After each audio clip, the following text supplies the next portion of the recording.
12-year-old girl enters the hospital with a baby in her arms, and the revelation of who he is leaves everyone with.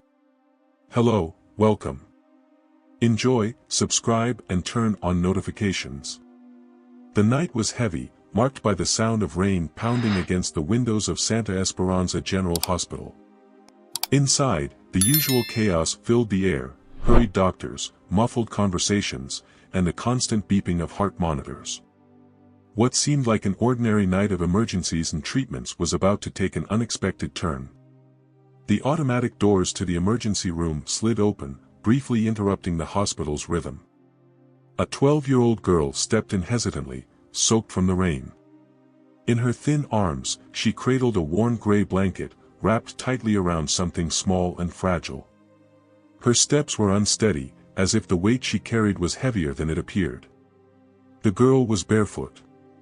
Her clothes were torn, smeared with mud and what looked like dried blood. Around her neck, a dark purple bruise hinted at a recent struggle, and faint marks on her wrist suggested older wounds. These signs told a story no one there was prepared to hear. The security guard on duty, ever alert to unusual situations, noticed her immediately. His professional demeanor softened as he saw her frail figure. He crouched slightly, trying not to intimidate her. "Miss. Are you okay? Are you hurt?" The girl clutched the blanket tightly to her chest, her wide eyes scanning the room, as if searching for danger. Moments later, Nurse Lucy appeared. Her calm, gentle tone cut through the tension in the air. Known for her kind demeanor and ability to connect with children in difficult situations, Lucy knelt to the girl's level. "Hi there, sweetheart. My name's Lucy. It's okay now. You're safe here. Can I see what you're holding?" The girl took a step back, instinctively shielding the bundle in her arms. But something in Lucy's voice seemed to soften her defenses. Finally, in a hoarse, almost inaudible whisper, she said, "It's my baby. He's not okay." The impact of her words was immediate. Lucy swallowed hard, her face betraying the shock she felt. She exchanged a quick glance with the security guard before speaking gently. "All right, sweetheart. We'll take care of him together. But I need you to come with me, okay?" The girl hesitated for a moment, then nodded, tears brimming in her eyes. Lucy extended her hand, guiding her carefully into the treatment area. As they entered, the medical team quickly sprang into action. Dr. Ramirez, a middle-aged man known for his composure under pressure, approached them. After hearing Lucy's account, his expression grew serious, though his tone remained steady. "We need an incubator immediately. Prepare to stabilize the baby."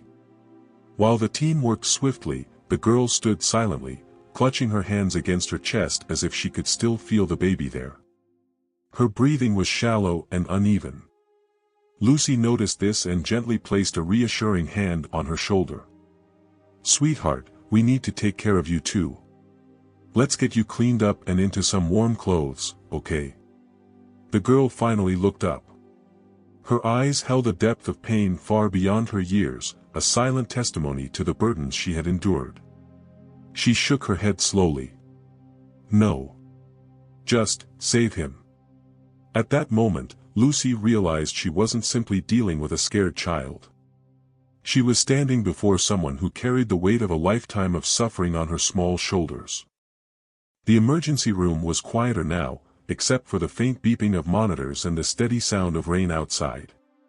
The baby had been carefully transferred to an incubator, and the medical team worked efficiently to stabilize him. Dr. Ramirez had a calm but focused demeanor, issuing instructions while keeping a close eye on the fragile newborn. Meanwhile, Emma, though no one knew her name yet, sat in a chair just outside the treatment area. She was still clutching her arms around herself as if trying to hold in something unseen. Nurse Lucy knelt beside her, her presence warm and steady, trying to gently break through the girl's wall of silence. "You've been so brave," Lucy began softly. "What's your name, sweetheart?" The girl hesitated. Her lips moved slightly before she whispered, "Emma." Emma, Lucy repeated, her voice filled with encouragement. That's a beautiful name. You've taken such good care of your baby, but now we need to take care of both of you. Can you tell me what happened? How did you get here? Emma's gaze fell to the floor. Her feet dangled above the ground, her small frame emphasizing her youth. Her fingers fidgeted with the hem of her torn shirt, as if trying to summon the courage to speak. I ran away, she said at last, her voice barely audible. I couldn't stay there anymore. Lucy's heart sank, but she remained calm. Stay where, Emma? Were you with your parents? Emma's body stiffened, and her hands froze mid-motion. Slowly, she raised her head, her eyes glistening with tears. He's not my dad, she said, her voice cracking. He's my mom's husband.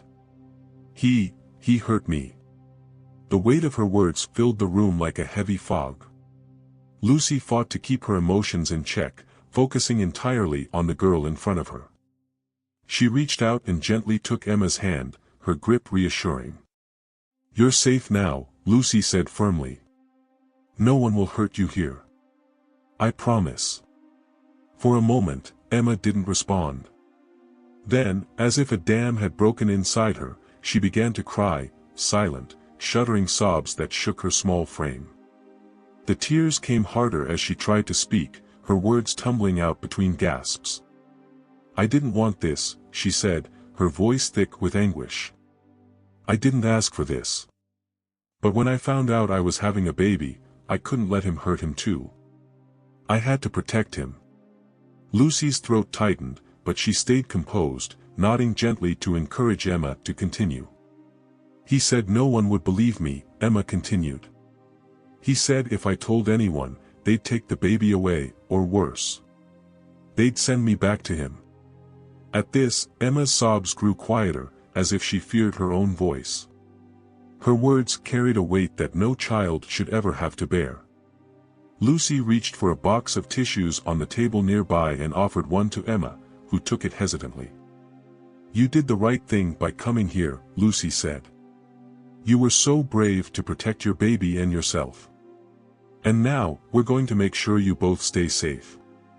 Emma glanced toward the incubator, where Dr. Ramirez was still monitoring the baby. Her gaze softened, the protective love she felt for the tiny life she had brought into the world shining through her pain. His name is Michael, she said quietly. I named him after my favorite book character. He was strong, and I want my baby to be strong too. Lucy smiled, her heart aching with admiration for this young girl's courage. Michael is lucky to have you as his mother, Emma. And you're not alone anymore. We're going to help you every step of the way. Emma nodded slightly, the faintest hint of relief crossing her face. For the first time, the crushing weight of her secret was shared, and though the journey ahead would be long, a small glimmer of hope had begun to shine. The hospital buzzed with quiet urgency as the medical team continued monitoring Michael. His tiny body lay in the incubator, tubes and wires connected to ensure he received the oxygen and nutrients he needed to stabilize. The faint rise and fall of his chest provided a fragile reassurance to those watching over him. In a nearby room, Emma sat on a hospital bed, her small frame dwarfed by the pristine white sheets and oversized pillows. She wore a borrowed hospital gown, her tattered clothes discarded after her arrival. Her damp hair had been combed neatly, but the shadows under her eyes betrayed how much she had endured. Lucy entered the room carrying a tray with a sandwich, a juice box, and a small cup of yogurt. She placed the tray gently on the bedside table and pulled a chair close to Emma. You haven't eaten anything since you got here, Lucy said softly. You must be hungry. Emma glanced at the tray but didn't move. Her hands fidgeted in her lap, twisting the fabric of the gown. I'm not hungry, she murmured. Lucy didn't push. Instead, she leaned forward, her voice kind and steady. Michael is doing well. Dr. Ramirez says he's stable for now, but he'll need to stay in the incubator for a little while longer. Emma's eyes flickered toward the door, as if she could see Michael from where she sat. Can I stay with him? She asked, her voice barely above a whisper. Lucy hesitated for a moment, then smiled. Soon. But first, we need to make sure you're okay too. You've been so strong, Emma, but even strong people need rest. The girl looked down, her expression conflicted. I don't feel strong, she admitted. Lucy reached out, placing a comforting hand over Emma's. Being strong doesn't mean you don't feel scared or tired. It means doing what's right even when it's hard. And you did that. You protected Michael. That's the strongest thing anyone can do. Emma's lips trembled, and for a moment, she seemed on the verge of tears. But instead of crying, she took a deep breath and nodded. The door opened quietly, and Dr. Ramirez stepped in. He carried a clipboard and wore an expression that was both serious and reassuring. Hello, Emma, he said, his deep voice calm. I wanted to check on you and let you know how Michael is doing. Emma straightened slightly, her attention fixed on the doctor. Is he okay? Dr. Ramirez nodded, pulling up a stool to sit closer to her.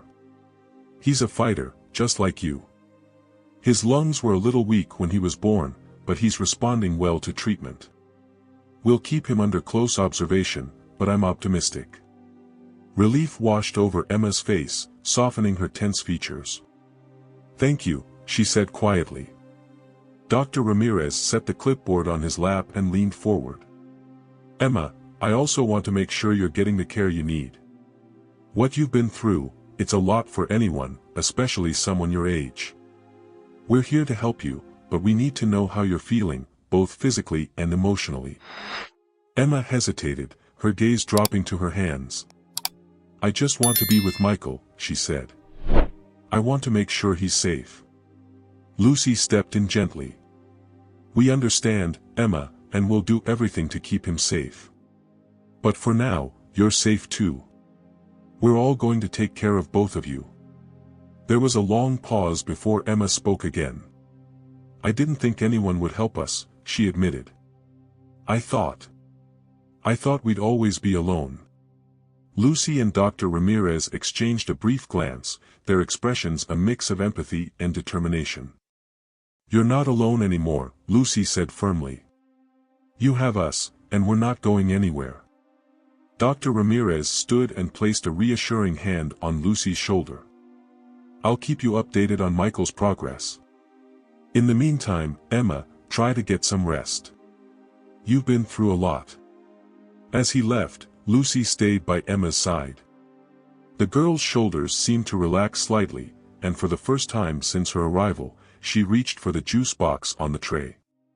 It was a small gesture, but it felt monumental, a sign that the walls she had built around herself might finally be starting to come down. The hospital room was quiet, save for the faint hum of the air conditioning and the occasional murmur of footsteps in the hallway. Emma sat on the edge of the bed, her knees pulled up to her chest, as she stared at the door. Her thoughts were a whirlwind of fear and uncertainty. Michael was stable for now, but what would happen next? Would they send her back? The soft knock on the door startled her. It opened slowly, and a woman stepped inside. She was in her late 30s, with warm brown eyes framed by glasses and her dark hair pulled into a neat bun. Her kind expression and gentle demeanor immediately softened the tension in the room. Hi, Emma, the woman said, her voice calm and soothing. My name is Mrs. Martinez. I'm a social worker, and I'm here to help you and Michael. Emma's body tensed instinctively, her eyes narrowing with suspicion. Help. She had heard that word before, but it had rarely meant anything good. Still, something about Mrs. Martinez felt different, like she wasn't there to judge or take something away. The woman pulled a chair close to Emma's bed and sat down, keeping a respectful distance. She held a leather-bound notebook in her lap, but she didn't open it right away. I know you've been through a lot, Mrs. Martinez began, her tone gentle. And I can't imagine how hard it must have been for you to come here. But you did the right thing, Emma. You and Michael are safe now. Emma's gaze dropped to her knees. She didn't respond, but she didn't move away either. Mrs. Martinez continued, her voice steady and warm. I want to make sure that both of you have a safe place to go, where you'll be cared for and protected. Somewhere you won't have to worry about being hurt again. At that, Emma's head snapped up. Her eyes were wide with fear and defiance. You're going to take him away, aren't you? She asked, her voice shaking. You're going to separate us. Mrs. Martinez shook her head firmly but gently. No, Emma. That's not what I want. My job is to keep families together whenever it's possible and safe. Michael needs you, and you need him. But you also need a safe home where you can both heal and grow. Emma's lips trembled, and she hugged her knees tighter. I don't know what a safe home looks like, she whispered. Mrs. Martinez leaned forward slightly, her hands clasped in her lap. It's a place where you won't have to look over your shoulder, where there's love, kindness, and people who care about you. I've spoken to a family that wants to help. They have experience with situations like yours, and they're ready to welcome you and Michael into their home. Emma frowned, uncertainty clouding her face. Why would they want to help us? They don't even know us. Sometimes, Mrs. Martinez said with a small smile, there are people who have enough love in their hearts to share with others, even when they haven't met them yet. This family believes in giving children a chance to start over. They want you to feel safe and cared for.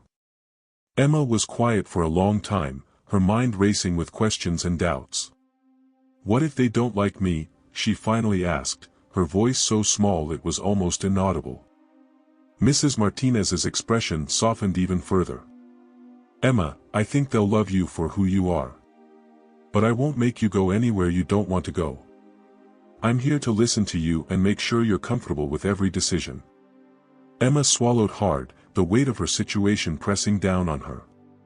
The idea of starting over felt overwhelming, but so did staying in the darkness she had come from. She glanced toward the door, as if hoping to see Michael, and then back at Mrs. Martinez. Can I see Michael before I decide? She asked. Mrs. Martinez smiled warmly. Of course. You're his mother, Emma.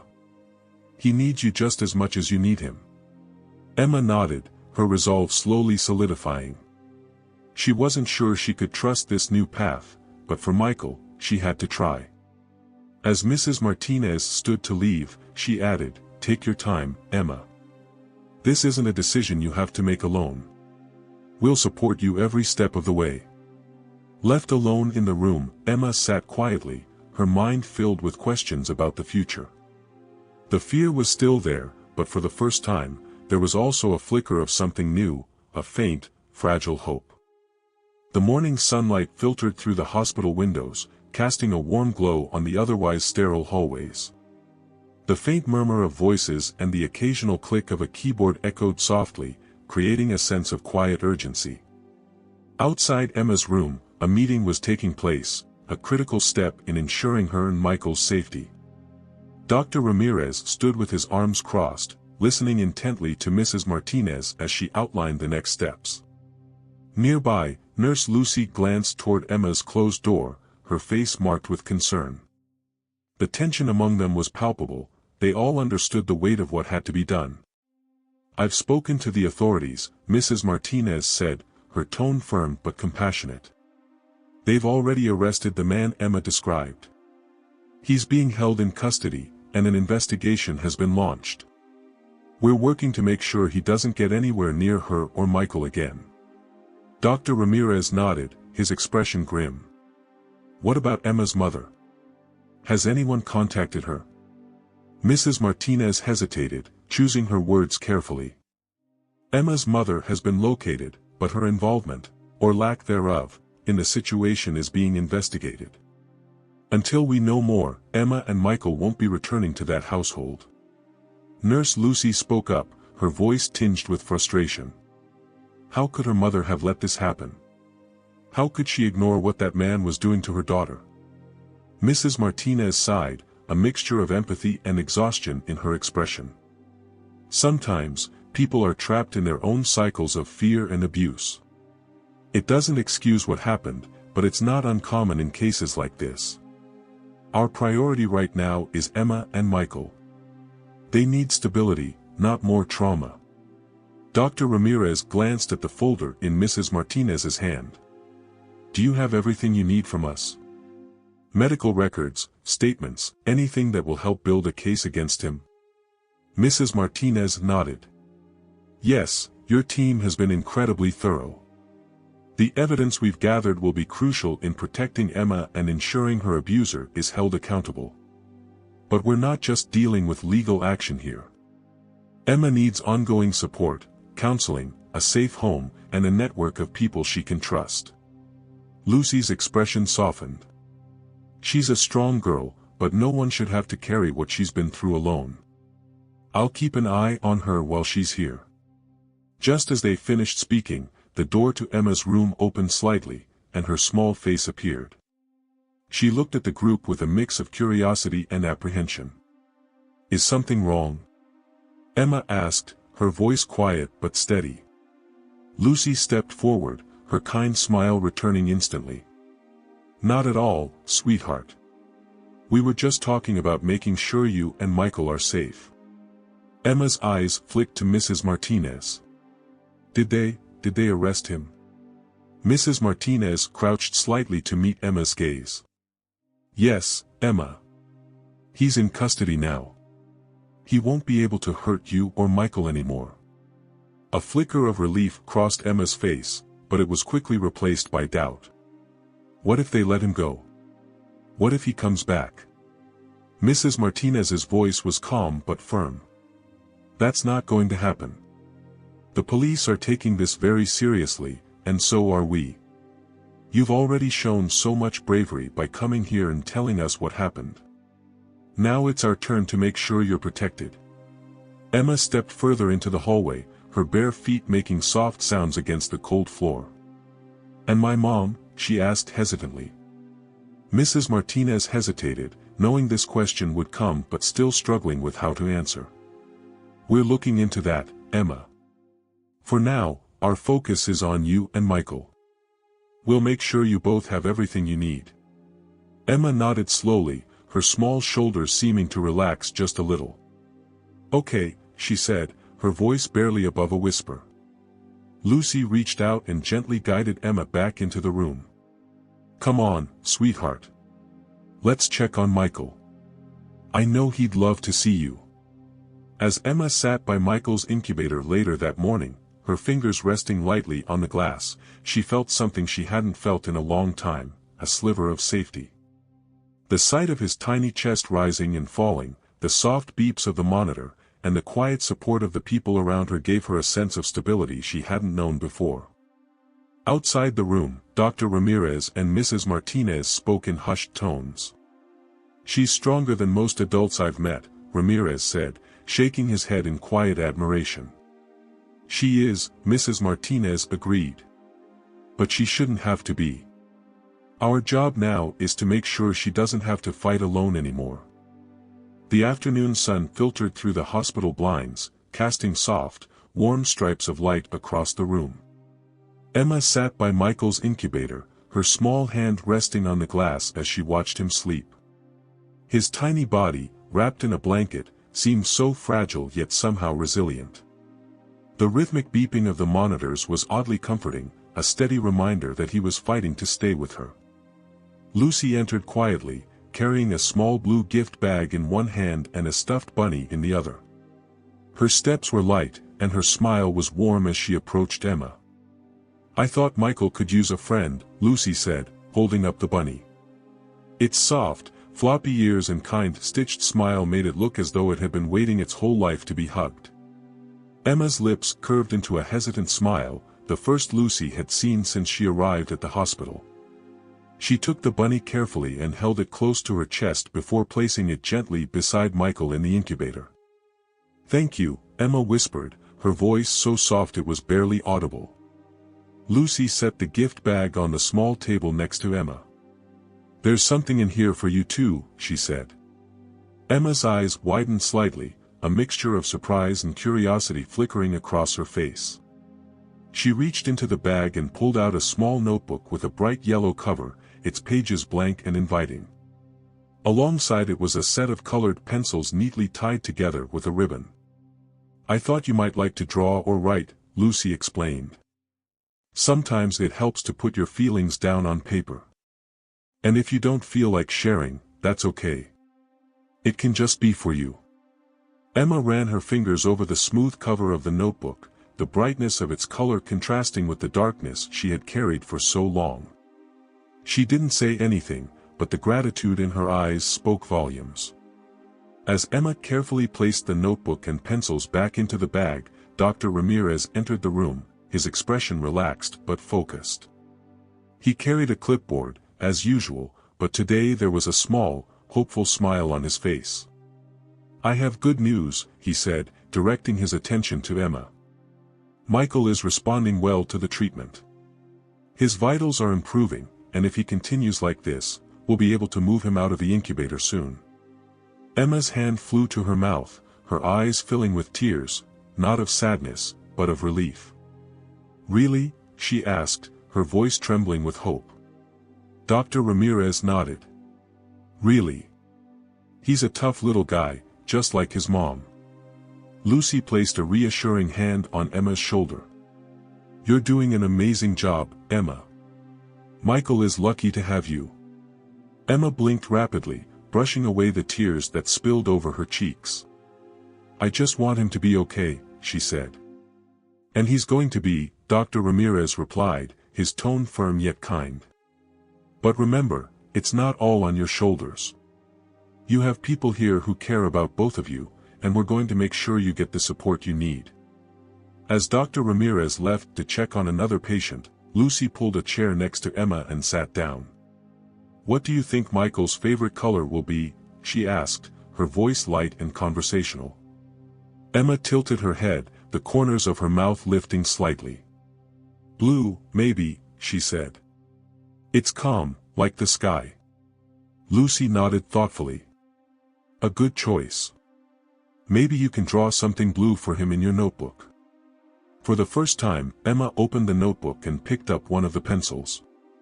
She hesitated for a moment before pressing the soft blue tip to the page, sketching a simple shape, a cloud, soft and fluffy, floating in the emptiness of the paper.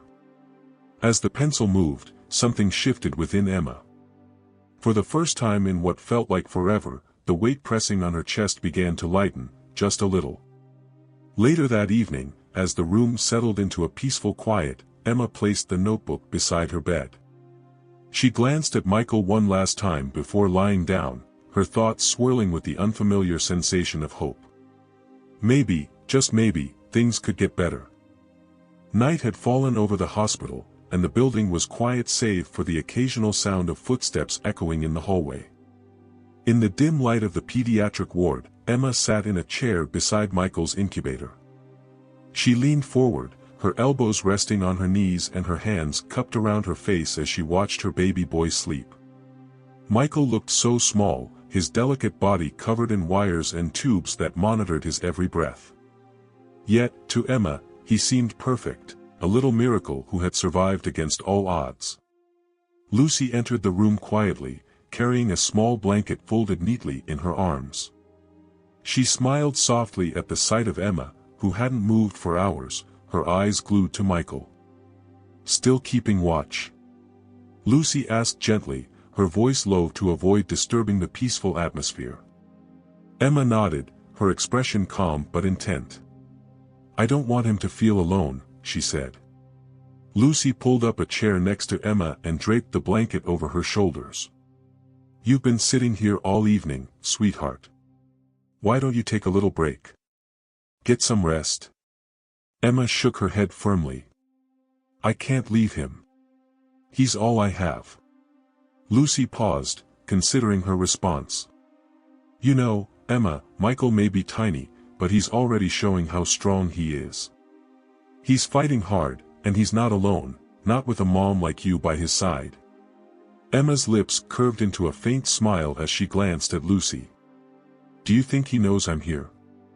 Lucy's hand rested lightly on Emma's shoulder. "I think he feels it. Babies can sense love, even when they're this small. And he has so much love coming from you. The two sat in comfortable silence for a moment before Lucy gestured toward a small cart by the wall. Would you like to touch him? The doctor said it's okay to hold his hand now, as long as you're gentle. Emma's eyes widened. I can. Really? Lucy nodded, her smile encouraging. Let me show you how. Emma stood hesitantly, her hands trembling slightly as she approached the incubator.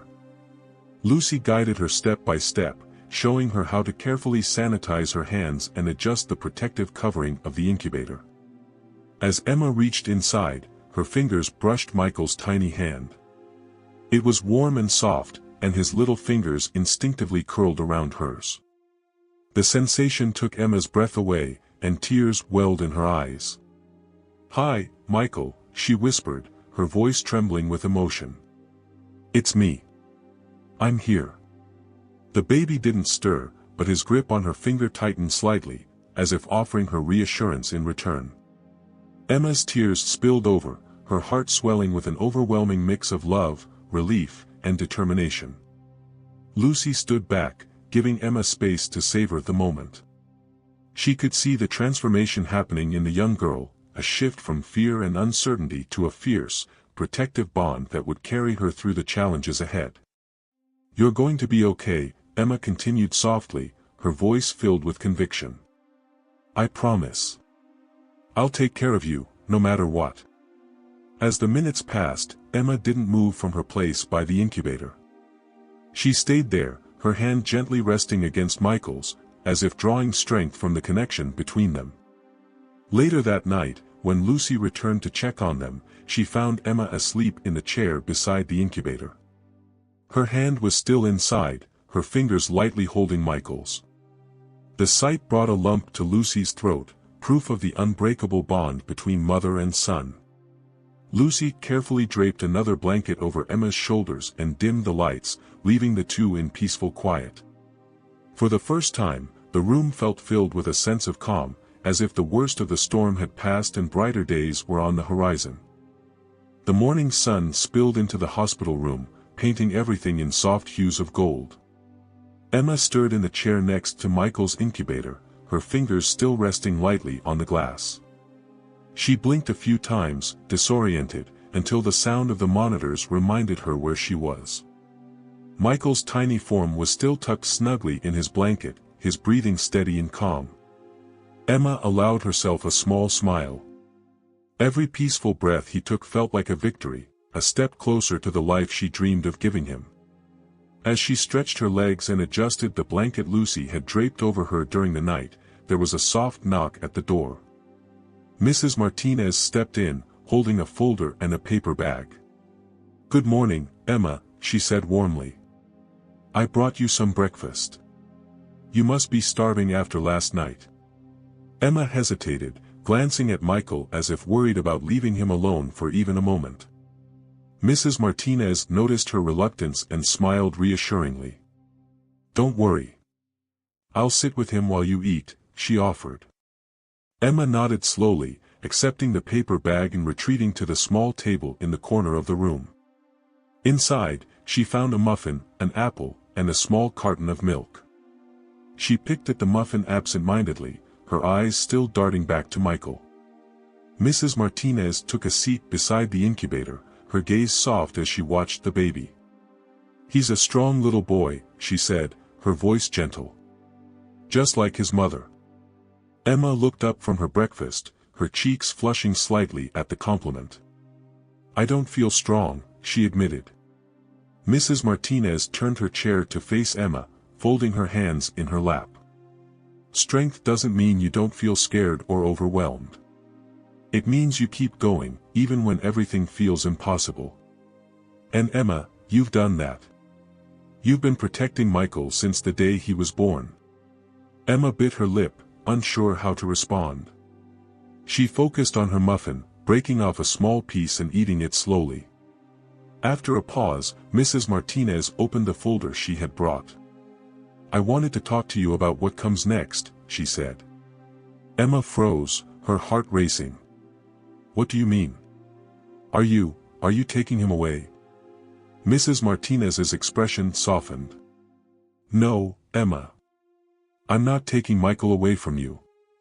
I know how much you love him, and I can see how much he needs you. My job is to make sure both of you are safe and supported. That means finding a place where you can heal together. Emma stared at her, the fear in her eyes giving way to cautious curiosity. What kind of place? A family, Mrs. Martinez explained. A foster family that's ready to help both of you. They have experience caring for children and babies, and they've already told me they'd love to meet you. They want to give you and Michael a safe home where you can grow and thrive. Emma's fingers tightened around the edge of the table. What if they don't like me? What if they think I'm too broken? Mrs. Martinez leaned forward, her voice firm but kind. Emma, you are not broken. You are a survivor. And this family understands what you've been through. They want to help, not judge. But this decision is yours. I won't make you do anything you're not comfortable with. Emma glanced at Michael, her mind swirling with doubt and hope. She wanted more than anything to give him a better life, but the thought of trusting strangers was terrifying. Can I meet them first? Before I decide? Mrs. Martinez smiled. Of course. We can arrange a meeting whenever you're ready. The conversation was interrupted by the sound of Lucy's cheerful voice as she entered the room carrying a vase of fresh flowers. Good morning, everyone, she said, placing the flowers on the table. I thought we could use a little brightness in here. Emma's face softened at the sight of the flowers, their vibrant colors a stark contrast to the sterile white of the hospital room. Lucy glanced at Mrs. Martinez, picking up on the serious atmosphere. Am I interrupting something? She asked lightly. Not at all, Mrs. Martinez replied. Emma and I were just talking about what comes next. Lucy sat down beside Emma, her tone gentle. Whatever you decide, Emma, we're here for you. You're not alone in this. Emma looked between the two women, their kind faces offering her a glimpse of something she hadn't felt in a long time, trust. For the first time, she began to believe that maybe, just maybe, there was a chance for her and Michael to have a new beginning. As the morning went on, Emma found herself thinking about the foster family Mrs. Martinez had mentioned. Her heart still ached with fear, but alongside it was something new, a flicker of hope, small but growing. The afternoon was warm and bright, with sunlight pouring through the large windows of the hospital's family room. It was a quiet space, designed to feel less like a medical facility and more like a cozy living room, complete with soft chairs, colorful artwork on the walls, and a play area for children. Emma sat on a small couch, her hands twisting nervously in her lap. She wore a borrowed sweater, slightly too big for her, which made her look even smaller. Her heart raced as she glanced toward the door. They're going to be here soon, Mrs. Martinez said softly, sitting beside her. She placed a hand over Emma's, stilling her restless movements. Take a deep breath. It's okay to feel nervous. Emma nodded but didn't speak. She kept her gaze fixed on her knees, her thoughts swirling with doubts. What if they didn't like her? What if they decided she wasn't worth the trouble? The sound of the door opening made Emma stiffen. A couple stepped into the room, their movements careful and deliberate, as if they were aware of the delicate nature of the meeting. The woman, Maria, was in her late 30s, with warm brown skin and curly black hair tied back into a loose bun. Her eyes were kind, and her smile was soft but genuine. Beside her was her husband, Daniel, a tall man with salt and pepper hair and a calm, steady demeanor. Hi, Emma, Maria said, her voice gentle and welcoming. She held a small gift bag in her hands, which she placed on the table nearby. It's so nice to meet you. Daniel offered a warm nod. We've been looking forward to this, he said. Emma glanced at them briefly before looking away, her cheeks flushing. Hi, she murmured, her voice barely audible. Maria and Daniel sat down across from her, keeping a comfortable distance. Mrs. Martinez stayed beside Emma, her presence a quiet reassurance. Maria leaned forward slightly, her smile never faltering. We know this is a big step, and it's okay to feel unsure. We're just here to talk, to get to know each other a little bit. There's no pressure, I promise. Emma nodded again, still silent. Maria exchanged a quick glance with Daniel before gesturing toward the gift bag. We brought something for you and Michael, she said. Would it be okay if I showed you? Emma hesitated, then gave a small shrug. Maria took that as a yes and reached into the bag, pulling out a soft, knitted baby blanket in shades of blue and white. I made this for Michael, Maria explained, holding it up. I thought he might like something cozy to keep him warm. Emma's eyes widened slightly, her gaze fixed on the blanket. Her fingers twitched, as if she wanted to reach out but wasn't sure if she should. Do you want to feel it? Maria asked gently. After a moment's hesitation, Emma nodded. Maria handed her the blanket, and Emma ran her fingers over the soft fabric. It felt warm and comforting, and something about the gesture made her throat tighten with emotion. Thank you, she whispered, her voice cracking. Daniel spoke up, his tone calm and steady. We know how much Michael means to you, Emma. And we want you to know that we're here for both of you. We don't want to take him away from you. We want to help you take care of him. Emma glanced up at him, her eyes searching his face for any hint of insincerity. She saw none, just quiet patience and understanding. Maria continued, her voice filled with warmth. We have a room ready for both of you, if you decide to come stay with us. It's a small room, but it has a crib for Michael and a bed for you. We wanted to make sure it felt like a home. Emma's lips trembled, and she looked back down at the blanket. Why? She asked suddenly. Why would you do all this for us? You don't even know me. Maria's eyes softened, and she leaned forward just a little more. Because we believe that everyone deserves a chance to feel safe and loved.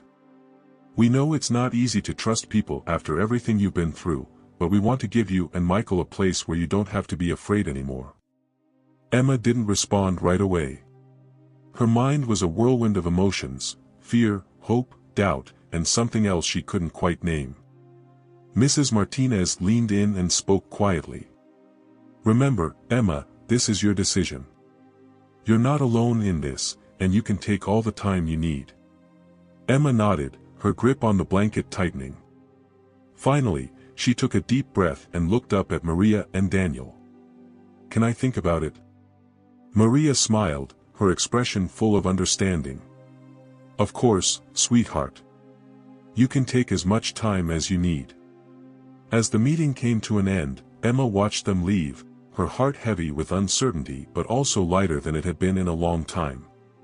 For the first time, she saw a glimpse of what a safe and loving home might look like. When she returned to Michael's side later that day, she gently draped the knitted blanket over him, her fingers brushing against his soft skin. Maybe, she whispered to him, her voice trembling with both fear and hope. Maybe this could be okay. The hospital room was quiet, save for the soft hum of the machines monitoring Michael's progress. Emma sat by the window, staring out at the world beyond. The city below was alive with movement, cars honking, people walking, the sun dipping low and casting a golden glow over the skyline. Yet inside, she felt stuck in place, her heart and mind wrestling with the decision before her. On the small table beside her lay the folded blue and white knitted blanket Maria had brought. Its softness and warmth lingered in her memory, a reminder of the kindness the couple had shown her earlier. But her fears were louder than her hope, and they crowded her thoughts. What if they're just pretending to care? What if it's all a lie, and they're no different from the people I ran away from? Emma clenched her fists, her nails digging into her palms. The thought of trusting strangers with her and Michael's future felt overwhelming. But at the same time, the weight of trying to do everything alone was crushing her. She closed her eyes, feeling the sting of tears threatening to fall. A soft knock at the door pulled her from her thoughts. Lucy entered, carrying 2 cups of hot chocolate, the steam curling into the air like a comforting embrace. "I thought you could use something warm," Lucy said, placing 1 cup on the table beside Emma. Emma didn't move at first, but the sweet scent of chocolate reached her, and she finally reached for the cup. She cradled it in her hands, letting the warmth seep into her skin. Lucy sat in the chair across from her, taking a small sip from her own cup before speaking. "You've been quiet since the meeting with Maria and Daniel. What's on your mind?"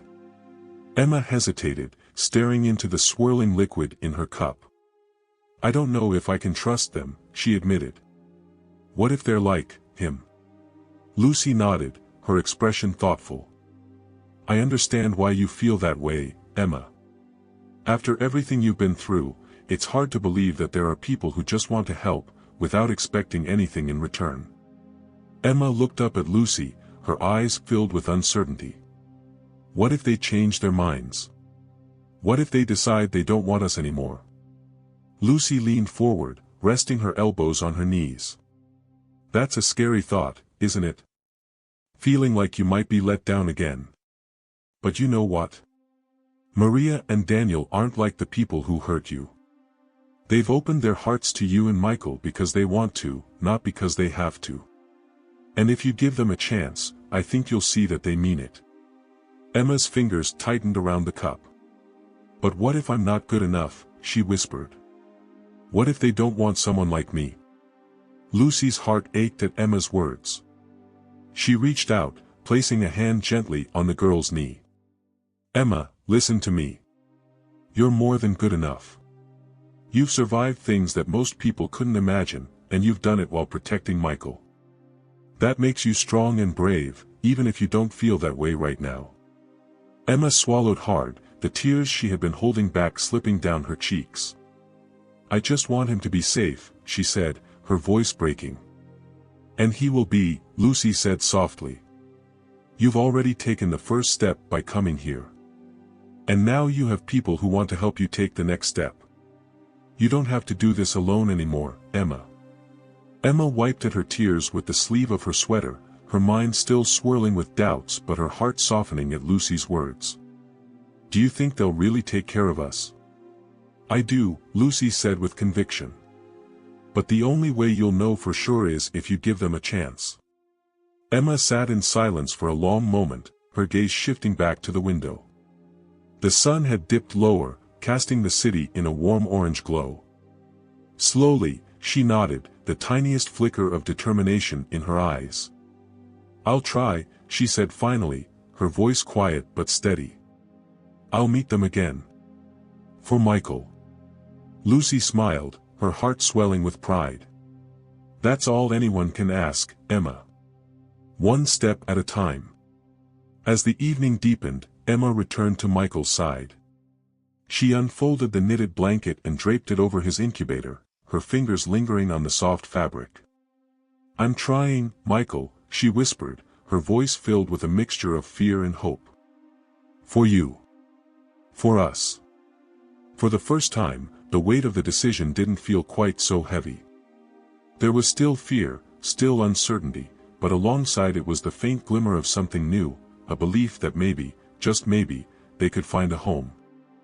The next afternoon, Emma sat on a bench in the hospital's small outdoor garden, cradling Michael in her arms. It was the first time she'd been allowed to hold him since he left the incubator earlier that morning, and she refused to let go. His tiny body was wrapped in the knitted blue and white blanket Maria had made, and he rested peacefully against her chest, his soft breaths a comforting rhythm. Emma ran her fingers lightly over his head, marveling at his delicate features. She felt the weight of his life in her arms, a fragile but powerful reminder of why she had to keep trying. Lucy stood nearby, her eyes warm as she watched Emma bond with Michael. "Maria and Daniel will be here soon," she said gently. "They're bringing a car seat for Michael, just in case you decide you're ready to go with them." Emma nodded but didn't reply. Her thoughts were too loud, a chorus of doubt and hope battling inside her. She glanced down at Michael, his small hand curled against the blanket, and took a deep breath. "I'm doing this for you," she whispered to him. The sound of footsteps on the stone path made Emma look up. Maria and Daniel were approaching, carrying soft smiles and a quiet energy that didn't feel overwhelming. Maria held a brightly colored diaper bag over her shoulder, while Daniel carried a brand new infant car seat. "Hi, Emma," Maria said softly as they reached the bench. She knelt slightly to be closer to Emma's eye level. "It's so good to see you again. And look at Michael, he's so handsome." Emma's grip on Michael tightened slightly, her protective instincts flaring, but Maria didn't seem fazed. She kept her distance, respecting Emma's unspoken boundaries. Daniel set the car seat down beside the bench and smiled warmly. "How's he doing today?" "He's okay," Emma said quietly. She glanced at the car seat and the bag, then back at Maria and Daniel. "What's all that for?" Maria's smile widened just a little. "We wanted to make sure you and Michael have everything you need. Diapers, bottles, clothes, just a few things to get started." Emma blinked, surprised by the thoughtfulness of their gesture. "You didn't have to do that," she said, her voice wavering. "We wanted to," Daniel said, his tone steady. "We want to make things a little easier for you, if we can." Emma looked down at Michael, her fingers brushing his tiny hand. The weight of their kindness was overwhelming, but it also stirred something inside her, a flicker of trust she hadn't felt in a long time. Maria reached into the diaper bag and pulled out a small stuffed bear, soft and brown with a cheerful red bow around its neck. "This is for Michael," she said, placing it gently on the bench beside Emma. Emma stared at the bear, her emotions swirling. She wanted to believe them, to trust that they meant what they said. But the fear of being let down still lingered. Maria seemed to sense her hesitation. "Emma," she said softly, "we're not here to take anything away from you. We just want to help you and Michael have a safe place to call home. We know it's a lot to think about, and we don't expect you to decide right now." Emma looked up at Maria, her eyes glistening with unshed tears. "What if I don't know how to do this? What if I mess everything up?" Maria's expression softened even more. "None of us know everything about being parents, Emma. We all learn as we go. And that's why we want to be there for you, to help you when things feel too hard." Daniel nodded in agreement. "You're not alone in this. Whatever you decide, we're here for you." For a long moment, Emma didn't speak. She glanced at Michael, then at the stuffed bear, and finally back at Maria and Daniel. Slowly, she adjusted Michael in her arms and looked at Lucy, who had been standing silently nearby. "Can I talk to you?" Emma asked, her voice barely above a whisper. Lucy stepped forward, giving Maria and Daniel a reassuring nod before leading Emma a few steps away. "What's on your mind, sweetheart?" Emma hesitated, her voice trembling as she spoke. "I think they really mean it. I think they want to help us. But, what if I get it wrong? What if I don't know how to trust them?" Lucy placed a gentle hand on Emma's shoulder. "You've already taken the hardest step, Emma, letting them into your life even a little bit. Trust doesn't happen all at once. It's okay to take things one day at a time." Emma glanced back at Maria and Daniel. They weren't looking at her, instead, they were softly discussing something between themselves, giving her space to think. She felt a strange warmth in her chest, an unfamiliar but not unwelcome feeling. She turned back to Lucy, her voice small but steady. "I think I want to try." Lucy's smile widened. "I think that's a wonderful choice, Emma." When they returned to the bench, Emma looked at Maria and Daniel with a mixture of fear and determination. "Okay," she said softly. "We can go with you." Maria's face lit up with a warm, radiant smile. "Thank you, Emma. We'll take good care of you and Michael, I promise." Daniel picked up the car seat, carefully adjusting it for Michael's size. As Emma settled her baby into the seat and watched Maria gently fasten the straps, she felt her heart begin to soften. The fear wasn't gone, but it no longer felt as heavy. As they walked back toward the hospital entrance together, Emma glanced at Michael, his tiny face peaceful in the car seat. For the first time, she allowed herself to imagine a future where they might truly be safe and loved. The car ride was quiet, with the occasional soft hum of traffic outside the windows. Emma sat in the back seat, her hands resting protectively on Michael's car seat beside her. Maria and Daniel sat in the front, their conversation light and unobtrusive, giving Emma space to adjust to the reality of leaving the hospital. As they turned onto a quiet residential street lined with trees, Emma's stomach tightened. The houses were neatly spaced, with flower-filled gardens and small front porches that felt like a world away from the chaos she had known. The car slowed in front of a modest white house with blue shutters, and Daniel parked in the driveway. "We're here," Maria said gently, turning to smile at Emma. Emma stared out the window, her heart pounding. The house looked warm and inviting, but stepping inside felt like crossing an invisible line she wasn't sure she was ready for. "Take your time," Maria added, sensing her hesitation. "There's no rush." Daniel opened the door for Emma, then carefully unbuckled Michael's car seat and carried it up the short pathway to the front door. Emma followed closely, her hands gripping the straps of her borrowed bag. Inside, the house was cozy and filled with soft, natural light. The living room was decorated with comfortable furniture, colorful throw pillows, and framed pictures of landscapes and family gatherings. A faint scent of lavender lingered in the air. Maria placed a hand on Emma's shoulder, guiding her gently.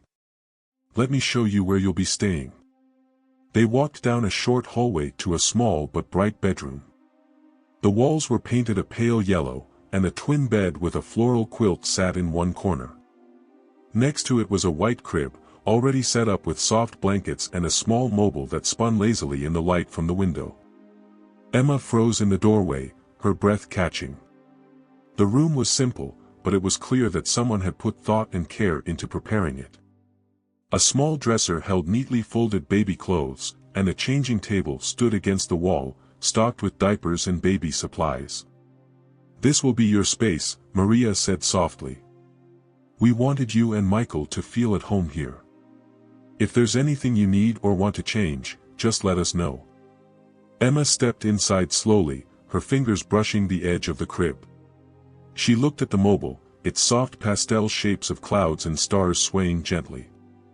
"You did all this, for us?" she asked, her voice filled with disbelief. Daniel smiled from the doorway, Michael's car seat still in his hand. "We wanted to make sure you felt welcome." Emma didn't know what to say. She glanced at Michael, still asleep in his car seat, then back at Maria and Daniel. The kindness in their eyes felt almost overwhelming. Maria crouched slightly to meet Emma's eye level. "It's okay to take things one step at a time, Emma. This is your home now, but that doesn't mean you have to feel comfortable all at once. We're here for you, however long it takes." Emma nodded, her throat tight with emotion. She turned back to the crib, running her fingers along the edge before reaching for Michael. Daniel stepped forward to help, but Emma shook her head gently, signaling that she wanted to do it herself. Carefully, she lifted Michael from the car seat and placed him in the crib.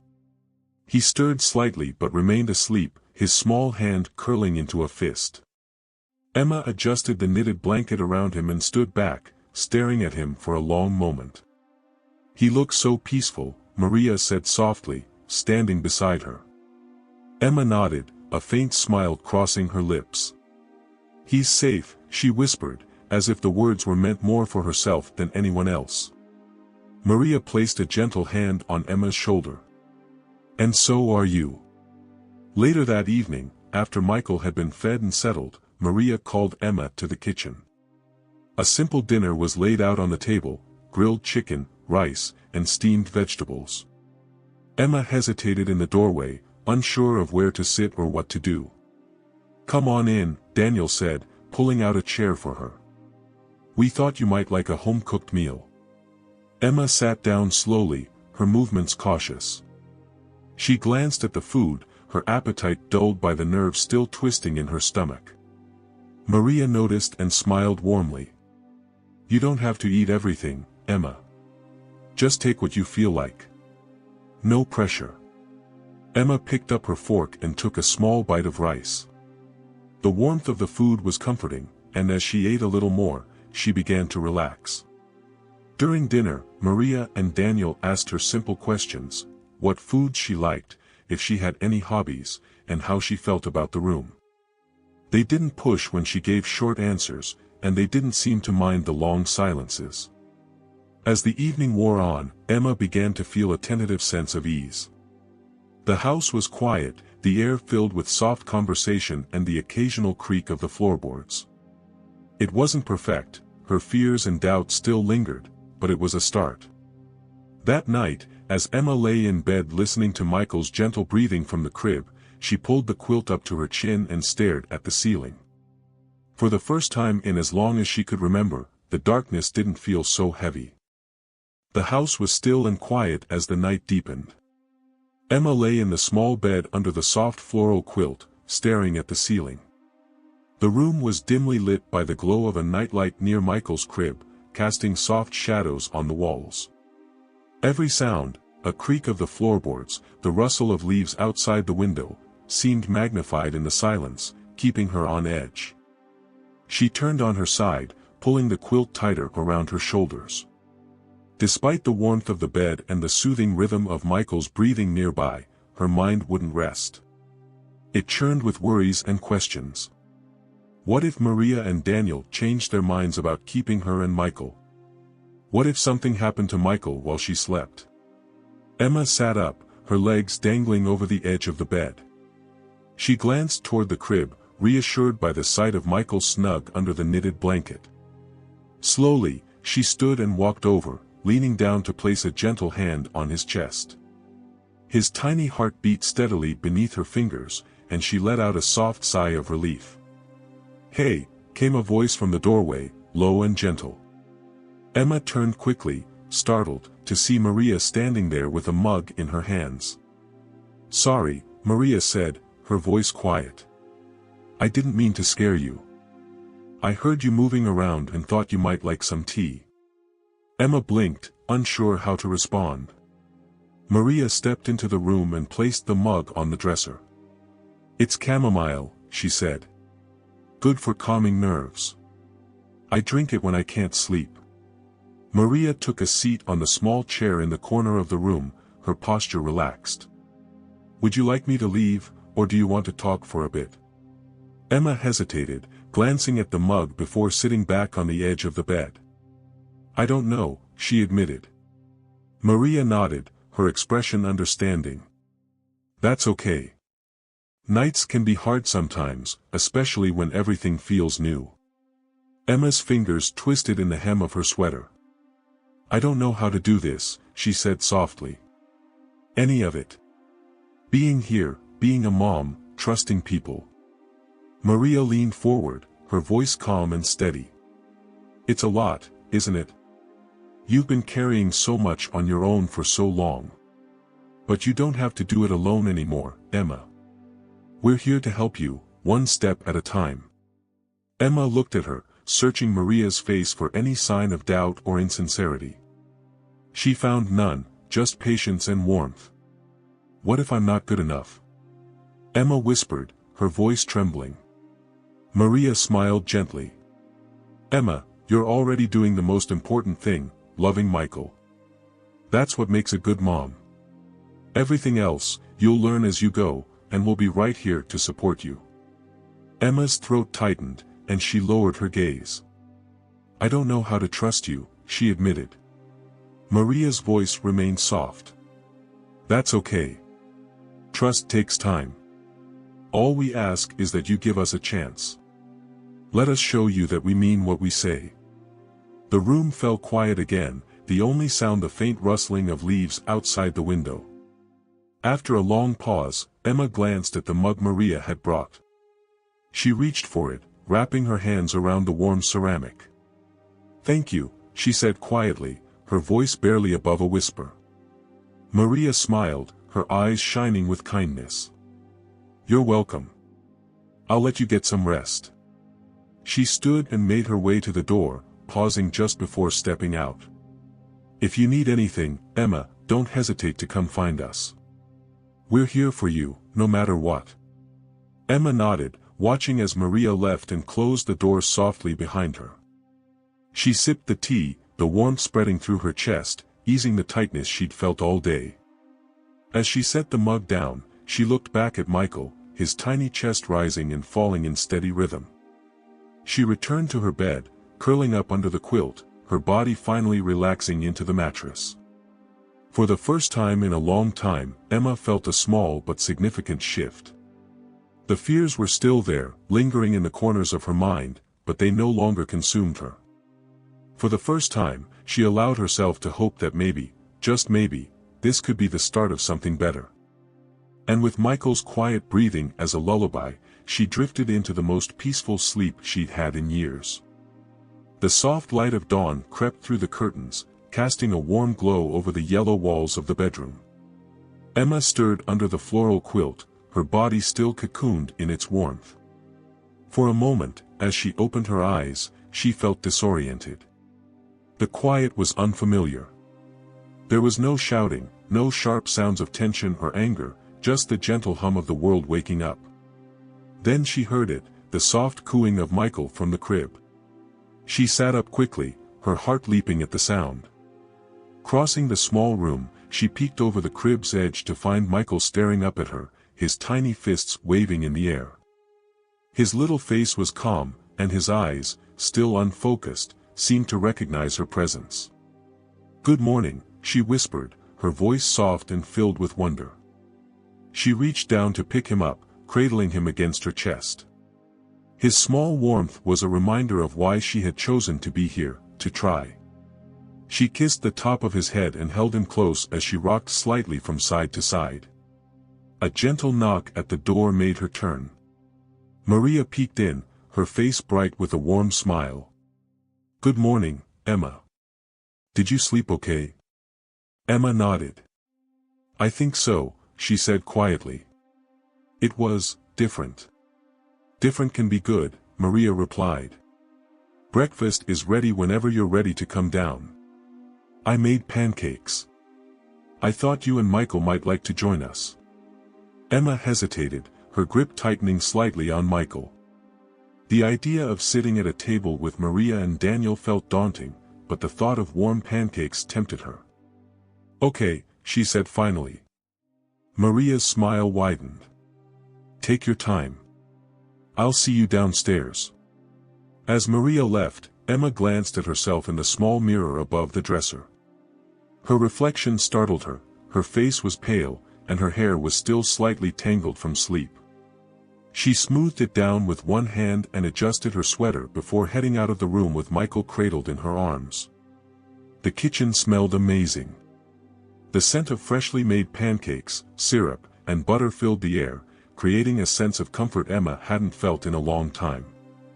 The table was set with plates and glasses of orange juice, and Daniel was at the stove flipping the last pancake onto a plate. "Morning, Emma," he said, his tone friendly but calm. "Michael looks like he's ready for the day." Emma managed a small smile and sat down at the table, carefully holding Michael in her lap. Maria brought over a small plate with a few cut-up pieces of pancake and set it in front of her. "Here you go," Maria said. "Eat as much or as little as you want." Emma picked up her fork, her movements slow and deliberate. She took a small bite of the pancake, the sweetness of the syrup surprising her. It was delicious, and for the first time in days, she felt her appetite stir. Michael squirmed slightly in her lap, making small noises. Maria noticed and walked over with a bottle of formula she had warmed up earlier. "Do you want to feed him, or would you like me to help?" she asked gently. Emma hesitated before nodding. "I can do it." Maria handed her the bottle and watched as Emma adjusted Michael in her arms, her movements awkward but determined. As Michael latched onto the bottle, Emma's face softened, a mixture of relief and pride filling her features. "You're a natural," Daniel said from the other side of the table, his voice light. Emma blushed, glancing down at Michael. "I'm still figuring it out," she murmured. And that's okay, Maria said. None of us get it perfect the first time. The important thing is that you're trying, and Michael can feel how much you love him. As breakfast continued, Emma began to relax. Maria and Daniel kept the conversation light, asking about her favorite foods, colors, and memories, small, safe questions that didn't push too hard. Emma answered tentatively at first, but as the minutes passed, she found herself talking more freely. After they finished eating, Maria began clearing the table, but she stopped when she noticed Emma standing with the dishes. You don't have to do that, Emma, Maria said gently. I want to help, Emma replied, her voice quiet but firm. Maria smiled, stepping aside to let Emma carry the plates to the sink. Together, they washed the dishes in companionable silence, the sound of water running and the clink of plates filling the air. When they finished, Maria handed Emma a towel to dry her hands. Thank you for helping, she said. Emma nodded, her lips curving into a small, genuine smile. It felt normal, she admitted. And normal can feel pretty good sometimes, Maria replied, her tone warm. The rest of the morning passed peacefully. Emma spent time in the living room with Michael, rocking him in a chair as Maria and Daniel went about their day. The sunlight streamed through the windows, bathing the room in warmth, and for the first time, Emma felt a glimmer of what life could be like in a safe, loving home. It wasn't perfect, her doubts and fears still lingered, but they didn't feel as heavy. With each passing hour, Emma began to believe that maybe, just maybe, this new chapter could be the start of something good. The afternoon sun was high in the sky, casting golden rays across the quiet neighborhood. Emma sat on the living room floor with Michael resting in her lap, his tiny fingers gripping hers as he cooed softly. A colorful play mat with dangling toys lay nearby, a gift Maria had set up earlier in the day. Maria entered the room carrying 2 mugs of tea, one of which she placed on the coffee table near Emma. Thought you might like something warm, Maria said, sitting down on the couch across from her. Emma glanced at the mug, then back at Michael. Thank you, she said softly. Maria sipped her tea, her movements calm and unhurried. She didn't push Emma to speak, letting the quiet fill the space between them. It wasn't awkward, it was peaceful, a soft rhythm that allowed Emma to feel in control. After a few moments, Maria set her mug down and smiled. Michael looks like he's enjoying himself, she said, nodding toward the baby. Emma's lips curved into a faint smile. He likes holding on to my fingers. It makes him calm. You're good with him, Maria said. He can feel how much you care about him. Babies are amazing that way, they know when they're loved. Emma's smile wavered, and she looked down at Michael, her expression shifting to something more serious. I'm trying, she murmured. And that's enough, Maria said gently. No one expects you to have all the answers right now.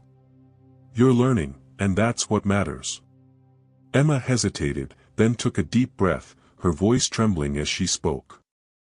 I've been scared for so long, she admitted. Scared of him, scared of what would happen to Michael, scared I wouldn't be enough. Maria leaned forward slightly, her face full of understanding. It's okay to feel scared, Emma. What you went through, what you survived, wasn't your fault. You were so strong to protect Michael and to bring him here. That strength is what's going to help you keep moving forward. Tears welled up in Emma's eyes, but she blinked them away. Sometimes, I feel like it's still happening, she said, her voice barely above a whisper. Like I'm still there, even though I'm not. Maria nodded, her tone steady but soft. That's what trauma does. It tries to keep us stuck in the past, even when we've escaped it. But the fact that you're here, talking to me, holding Michael, that's proof that you're not stuck. You're moving forward, even if it doesn't feel like it yet. Emma's grip on Michael tightened slightly, and she looked up at Maria, her expression filled with vulnerability. How do I make it stop? The fear, the memories. Maria reached out, resting a comforting hand on Emma's arm. It takes time, Emma. And it takes help, people who can listen, support you, and remind you that you're not alone. It's not something you have to face by yourself. Emma's tears finally spilled over, and she lowered her head, her shoulders shaking with quiet sobs. Maria didn't say anything, she simply moved to sit beside Emma on the floor, her arm wrapping around the girl in a gentle embrace. For a moment, Emma stiffened, unused to such closeness, but then she let herself lean into Maria's warmth. It was a small step, but it felt monumental, a crack in the walls she had built around herself. As her sobs subsided, Emma wiped her eyes and looked at Maria. "Thank you," she said, her voice trembling but sincere. Maria smiled, her eyes shining with empathy. "You're welcome, Emma. And thank you, for trusting me enough to share how you're feeling. That takes so much courage." Emma nodded, her heart feeling a little lighter. She glanced down at Michael, who had fallen asleep in her arms, his tiny chest rising and falling with each steady breath. Maria reached for a soft blanket and draped it over Emma and Michael, her movements slow and deliberate. "Why don't you stay here for a while? You both look comfortable." Emma leaned back against the couch, the weight of Michael's small body a grounding presence in her lap. For the first time in what felt like forever, she allowed herself to feel the comfort of someone's care, the quiet reassurance that she wasn't alone. As the afternoon light faded into a gentle twilight, Emma realized something had shifted. The fear was still there, but it was quieter now, overshadowed by the growing sense that she and Michael had found something precious, a chance to heal, a place to belong, and people who truly cared.